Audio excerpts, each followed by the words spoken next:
Sveicināti! Pienākusi maija pēdējā diena, un mēs no Tistbergas sakramējam mantas un dodamies pa DA 778 ceļu dienvidu virzienā. Pēc apmēram 17 kilometriem pamanu ceļa kreisajā pusē jauku pludmalīti, ugunskura vietu un daudz vietas teltīm. Vieta saucās Hosthagen. Vēl pēc 25 kilometriem nonākam Nīčepingā, kur padzer kafiju un Ģorna velo veikalā lielajā nopērk rezerves kameru un Parktūvas ražotos ielāpus, kas man jau ir glābuši šeit braucienā. Tālāk pa D500 ceļu līdz mazajam Berghamāras pilsētai, kur visām ielām doti sieviešu vārdi. Pilsētņi lepojās ar varenu platu dzelzbetonu veloceliņu. Varbūt te kādreiz lidlauks ir bijis vai kas. Vēl vairāk 10 kilometru Svalsta, Jonakera, Hogstera un citas apdzīvotas vietas. Pēc Angbijas griežamies pa kreisi un dodamies tuvāk jūrai.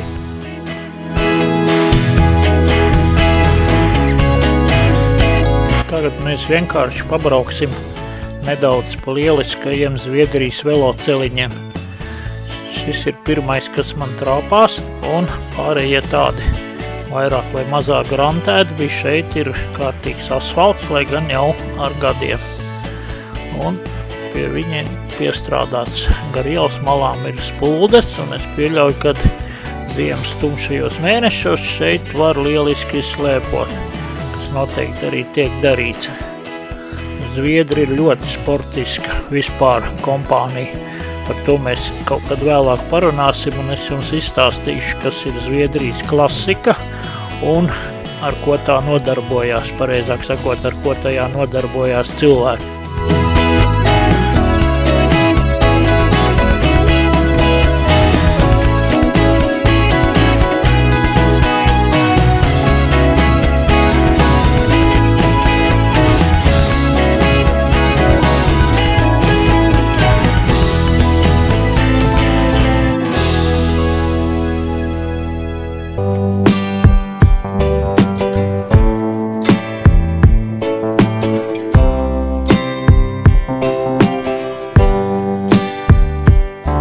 Neliela gabaliņa, ceļš kopā ar šoseju pagriežās pa kreisi un sāk virzīties kalnā.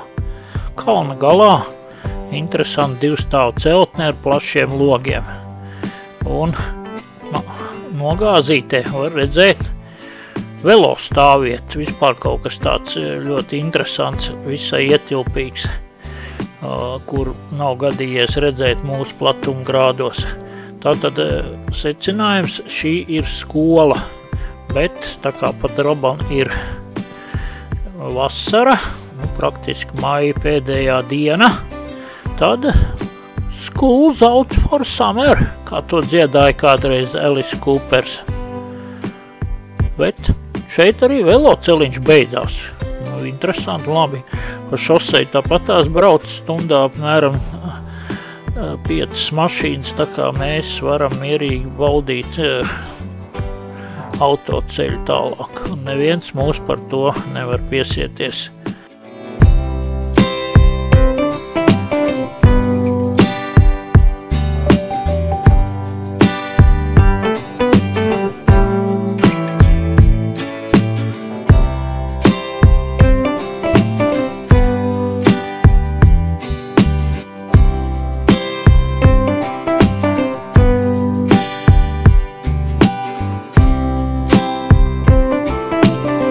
Pabraucu garām nelielais Josas pilsētiņai un atkal parādās veloceliņš, šoreiz ceļu labajā pusē.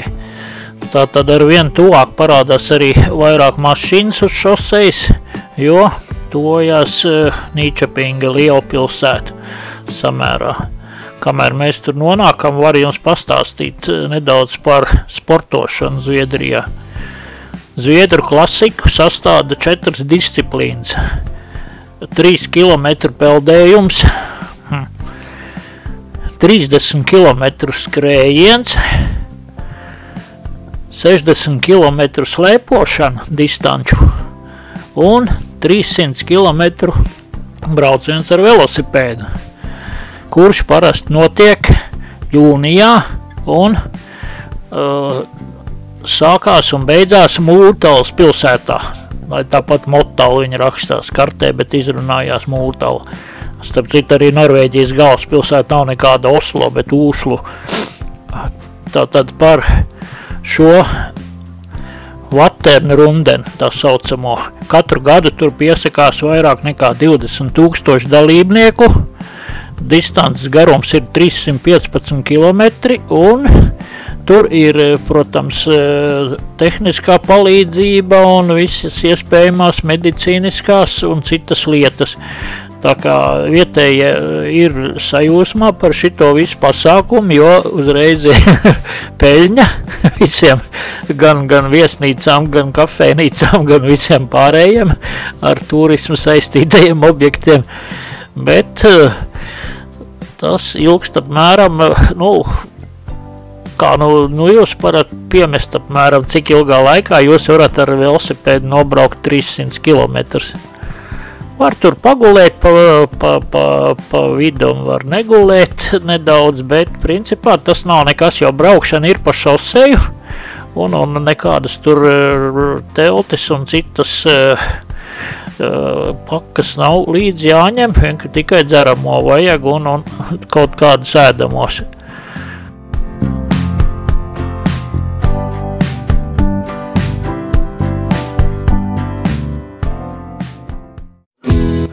Tā, pēc nobrauktiem gariem 90 km mēs esam nonākuši Granvikā, mazā kurorta pilsētiņā pie Norčepingas līča.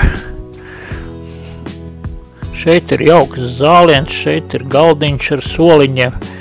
Es sagatavoju sev vakariņas, turpat zālienā visai nekaunīgi uzceļ telti un liekos uz auss.